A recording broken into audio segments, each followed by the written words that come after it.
Olá, querido, paz de Cristo Jesus, pastor Adriano Moreira, e mais essa oportunidade com você. E para prosseguirmos com aquele tema, e agora? Mas não o e agora, o que esperar, mas e agora, o que fazer? Mas eu quero convidar você, seja um inscrito do nosso canal, convide outros a serem também, clique no sininho, compartilhe, curta, comente e siga-nos em nossas redes sociais, Instagram, Facebook, Twitter, e nos permita alcançar a muitas outras pessoas com aquilo que temos colocado aqui em nosso canal e que entendemos ser relevante para o crescimento espiritual. Então, estou aguardando você já estar junto comigo nessa nossa caminhada. Então, vem comigo para mais uma vez falarmos sobre um assunto importante. E agora, o que fazer?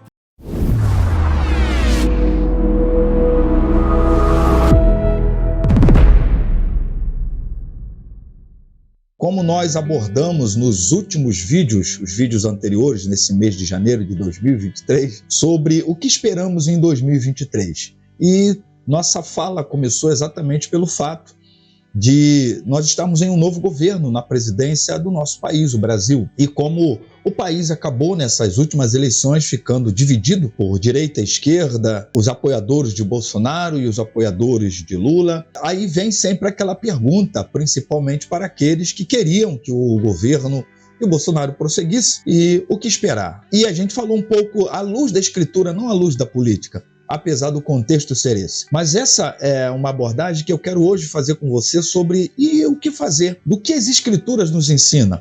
É isso que eu quero abordar. Inclusive, no vídeo anterior, nós tivemos que falar um pouco do que recentemente aconteceu no último dia 8 de janeiro, da invasão, que é lamentável, porque muita gente acredita que é dessa forma que se alcançará seus objetivos, e invadiu a sede dos três poderes, legislativo, executivo e judiciário do nosso país, quebrando, depredando, enfim, e cerca de 170 ou mais pessoas aí foram, na verdade, presas por conta desse tipo de manifestação de protesto. Então, se você quiser saber um pouquinho do que falamos a respeito, foi o vídeo anterior. Mas nessa pergunta, e agora, o que fazer? O que a Bíblia nos diz? Porque aqui em nosso canal eu procuro sempre falar do que as Escrituras nos ensinam. Não sou um homem apolítico, não sou um homem contra a política, não sou um homem contra nada, nem religiões, mas um homem que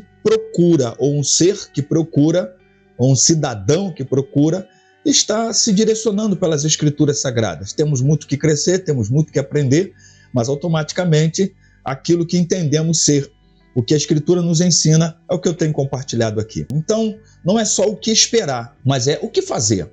Então, o que as Escrituras nos ensinam a fazer no nosso contexto de cidadão, no nosso contexto de país, no nosso contexto do mundo, no nosso contexto de religião, no nosso contexto familiar, no nosso contexto profissional, que a Bíblia nos ensina. E como estamos nesse contexto político do que se esperar, mas eu queria hoje falar com você sobre o que fazer. Primeiro de tudo, a Bíblia diz que nós devemos ser resilientes na nossa fé. Hebreus capítulo 10 e verso 38 é um dos textos que nos diz assim: mas o meu justo viverá pela fé, e se retroceder, dele a minha alma não se agradará. O que esse texto bíblico está dizendo para a gente é que, independente de governo qual for, independente da família, independente do país, independente do governo, independente de qualquer coisa, é ser resiliente na fé. Ser resiliente na fé é não retroceder naquilo que cremos, é não retroceder na palavra do Senhor, é não retroceder na verdade do Evangelho, é não retroceder naquilo que Jesus nos tem ensinado.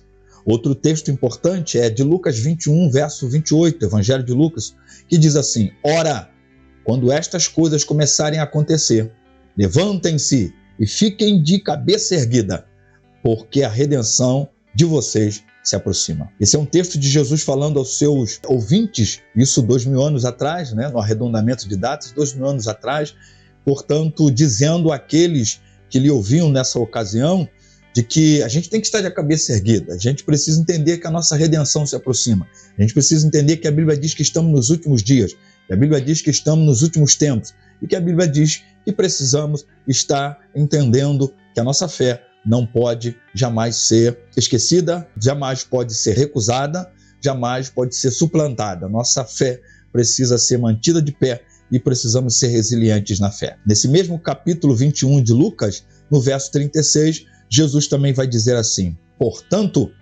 vigiem o tempo todo, orando, para que vocês possam escapar de todas essas coisas que têm de acontecer e para que possam estar em pé na presença do Filho do Homem.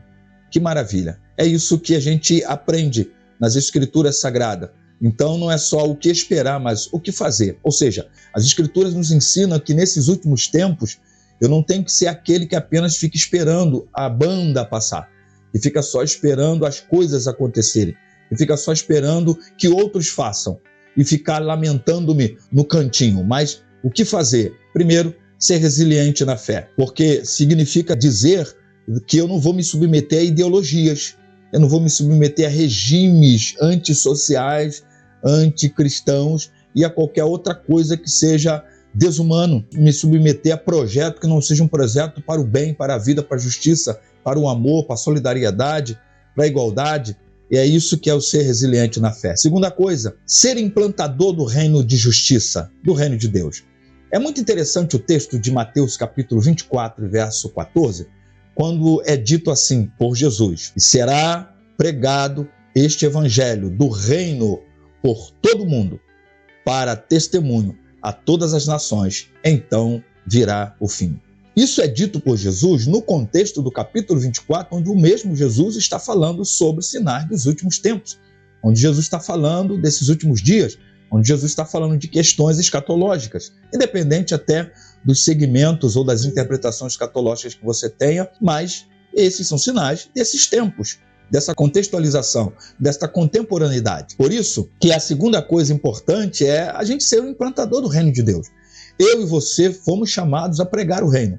E esse pregar o reino não é só em palavras, mas em ações. E o reino de Deus, de acordo com Paulo, no capítulo 14, verso 17 do livro de Romanos, da Epístola aos Romanos, ele diz que o reino de Deus é justiça, paz e alegria no Espírito Santo. Ou seja, o reino de justiça é o reino de Deus, um reino que vai implantar no modo de viver algo mais justo, mais igualitário, mais de oportunidade, mais de portas abertas a todos os seres humanos. E essa implantação do reino de Deus é nas nossas relações. A nossa relação tem que ser de justiça, de honestidade, de igualdade, bem como também em nossas emoções. O ódio, o rancor, o furor, o espírito homicida são coisas que não podem tomar conta de nós, do nosso pensar, nem de nossas emoções. A igreja foi chamada a proclamar o reino de Deus, e este reino é um reino de justiça. Terceira coisa que eu quero compartilhar com você, e agora, o que fazer? Ser avivado em tempo de apostasia. É muito interessante isso, porque quando você encontra a profecia de Joel no capítulo 2, verso 28, dizendo: nesses últimos tempos derramarei o meu espírito.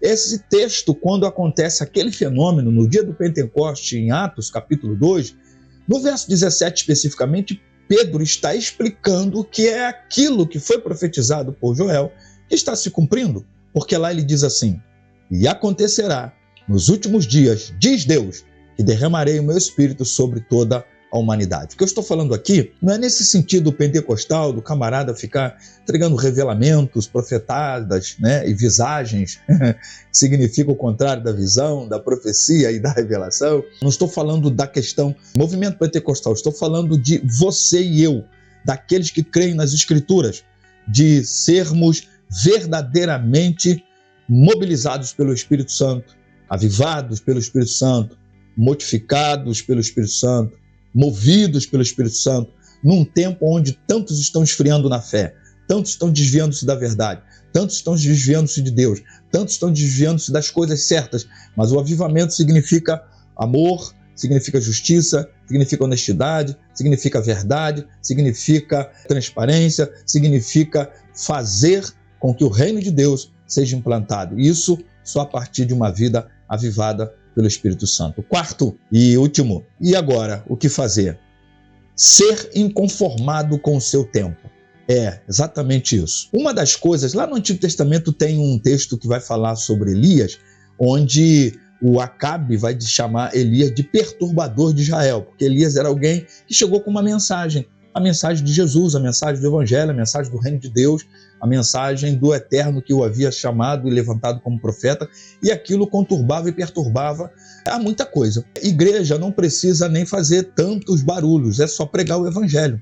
Um pastor, um líder não precisa fazer tantas coisas, a não ser pregar o Evangelho, porque os princípios do Evangelho já incomodam muita gente. Mas eu quero citar um texto muito interessante, que é o de Atos capítulo 17, verso 6, onde, em um dado momento que Paulo está na cidade de Tessalônica, uma confusão é arrumada naquele lugar por conta do que Paulo pregava. E diante daquela confusão que é arrumada naquele lugar por conta do que Paulo pregava, o texto do verso 6 vai dizer assim, estes que promovem tumulto em todo o mundo chegaram também aqui.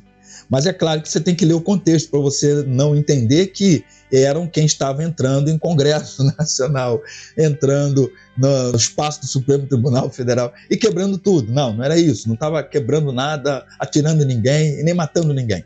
É que ele realmente, ao pregar o Evangelho, incomodavam e muita gente incomodava, buscava de alguma forma tumulto, que é o que acontece aqui em Atos capítulo 17. O que eu quero dizer com ser inconformado com o seu tempo é, preste bem atenção, a luta da igreja não é contra pessoas, é contra sistemas, é contra ideologias, é contra princípios que não são os princípios do Evangelho, é contra caminhos que não são os caminhos de vida, são caminhos de morte. Então a luta não é contra pessoas, não é contra alguém, é contra um sistema. É isso que Paulo, é isso que os discípulos, é isso que a igreja, é isso que os homens do Antigo Testamento lutaram. E aí, o que as Escrituras nos ensinam é fazer o que Jesus faria se estivesse em nosso lugar. Então eu quero encerrar esse vídeo dizendo a você que eu e você, ao fazer a pergunta, e agora o que esperar? A gente também faça a pergunta e responda na prática, e agora o que fazer? Então lembre-se, faça o que Jesus faria se estivesse no seu lugar. Deus te abençoe e até a próxima.